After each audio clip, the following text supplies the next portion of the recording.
All right, it's RGA Weekly Webinar time. Doug Smith, Duane Plapp. Sir, good to see you again. You're looking good as always. Good morning. Fantastic. Hello, everybody. Cha-ching, baby.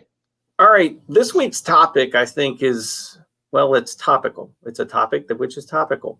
I know a couple folks, and not just recently, but over the years, and they've sold, but they've sold one specific product or service, and then they look to transfer into something else, and they hit a massive roadblock. They've had success, but into this new venture, it's like all of a sudden they're starting over again. And I've tried to relay, look, hey, selling is selling. If you know the basics, then you're good. But it's a mental game. Sales is such mental anyway. So what kind of recommendations, what kind of things do you have in your repertoire to help somebody that has been successful in selling, but now they're going to be selling something else and they just can't get out of their own head? Well, as usual, I've always got a story. And so I'm going to give you the story. In 1969 to 72, I was district sales manager for Valspar Paint. Well, I decided to leave and start doing something else to make my own business. And so one of the things I got talked into was going in the insurance business. So I'm talking to Prudential's regional manager in Cincinnati, Ohio, on the 10th floor of the Holiday Park Tower. And we're going through it, and he looks at me and he goes, I'm not sure you can make this. And he says, it's a tough transition. I said, what's the problem? He said, well, you've been selling paint, and that's a product that you can see. And he says, insurance is something, there's no product. It's just, it's a concept, it's an idea. And he says, you can't feel or touch it. I says, oh. So hey, you may be right. I might not be very good at this. And I was already number one in the country with Valspar. So I thought, well, this is both. It's like, I said, can I have one of the applications and I'll just take it with me and read it over and whatever. And he said, okay, yeah. So I get on the elevator coming down from the 10th floor. And in those days, they still had the guy running the elevator. And a little fat guy sitting there. And I looked at him and I says, you got any life insurance? And he says, no. I said, why not? He says, well, no one's ever asked me. He says, well, I'll tell you what, I'm asking you. Would you like to have some life insurance? He says, yeah, I'd love to have some. I said, let me ask a question. How much can you afford to spend and invest in a life insurance? He says, I can give you $25 a month. I says, good. Sign here, write me a check. So he signs there, writes me a check. I said, we got one small problem. He said, what's that? I said, we got to go back upstairs again. So we got to trick the elevator, go back up to the 10th floor. Okay. So we go back up to the 10th floor. I get off the elevator, go out into Warner Tam's office. And I said, Warner, got a small problem here. I'm not sure I can make it, but here's my first sale. He looks at me and he goes, what the hell did you just do? I said, I just wrote a life insurance policy. He told me I couldn't make it. I said, it's pretty tough out there selling an intangible. I had a tough time doing that on the elevator. It took me about 3 minutes. He goes, well, you're not licensed. I says, well, I'll take the thing back. Give him no, we got it handled. We'll get it handled here. Guess what? I ended up being top 20 in the country my first year as a rookie of the year. It's the concept. It's getting out of your comfort zone. Change happens. The only thing consistent in life is change. So I always tell people, embrace change. Get out of your comfort zone. Okay? It's a matter of getting paid what you're worth. How well do you know yourself? Okay? I've never taken a salary. I always take commission for one reason. I want to get paid what I'm worth. I believe in my security blanket's me. Okay? Not the salary. My security blanket's me. I believe in me. And if you believe in you, make a commitment to yourself, guess what? Selling's a piece of cake.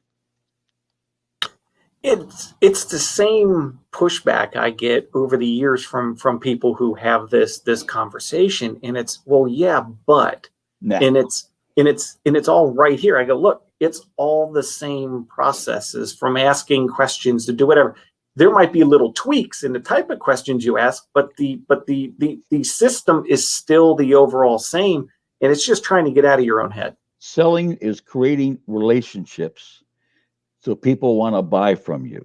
Whether you're selling widgets or you're selling concepts, who cares? It's still the same thing. People buy from who they know, like, and trust, period. Okay? And if you develop relationships, you let them buy. That's why my program's called Sales Without Selling, because in my program, I help you create sales without selling, because it's all based on relationships. And when you make relationships, you let people buy. Whether you sell, it doesn't matter what you're selling, because they're buying from you. Okay. People buy from people. They don't really necessarily buy a product so much as they buy from people. Okay. And that's the key. Yep. Well, and actually that fits into like part 2 of this, is that transferring over to something new. I have found that people, they're not true to themselves. They start copying someone else who's successful, like in that industry per se, and they lose their individuality, meaning that they start trying to sell like someone else instead of what got them to be successful. And I tell them, I'm like, you can mirror, or you can go, wow, that guy's really good, or that girl's really good at this, but you've got to be true to yourself, and you've got to do it in terms of you. People not buy copying from someone you else. because of who you are. Another story. When I sold my insurance business in '91 and got into the boat business, okay, all right. When I opened my boat dealership, it was amazing. Probably a good half of the first month to 2 months I sold boats were all people had insurance with. Guess what? Whether you're selling widgets or you're selling a concept or whatever you're selling, it's your people buy from you. And the comments that people had when I bought the boat from me who had insurance with me say, we believe in you.